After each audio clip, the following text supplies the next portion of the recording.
लहानपणापासून इथेच वाढली, इथेच आम्ही मसाले काही पदार्थ काही मिरच्या वगैरे घ्यायच्या असेल तर आम्ही इथूनच घेतो. खामकर मसाले बेस्ट. फक्त खामकर नाही तर GW खामकर मसाले, शॉप नंबर 3. मित्रांनो, आता आपण आलो इथे लालबागमध्ये आलेलो आहे. इथे चिंचपोकली आहे स्टेशन आणि इथे करिडो स्टेशन आहे आणि हा ब्रिजच्या खाली बघा पिलर नंबर 47 त्या समोर आलं इथे GW खामकर मसाले शॉप नंबर 3. तर इथं गर्दी पाहू शकता, काय गर्दी झालेली आहे. कोणता मसाला बनवण्यासाठी आलेला आहे. या लेट्स सी. हो दादा, इथं कसली गर्दी एवढी? अहो, इथे मसाले बनवून मिळतात पारंपरिक पद्धतीने. अच्छा दादा, आपलं शॉप किती ओल्ड आहे? आपलं हे 1933 पासून आहे, म्हणजे टोटल आपले 91 इयर्स झालेले आहेत. 91 इयर्स. येस, आणि ही आपली 4थी पिढी आहे जी इथे आता कार्यरत आहे.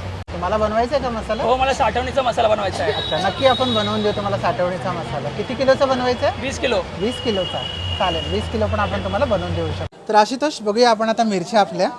तर ही बघा, ही आहे काश्मीरी मिरची. ही उन्हामधनं आपण सुकवून घेतलेली आहे. तशीच ही आहे बेडगी मिरची.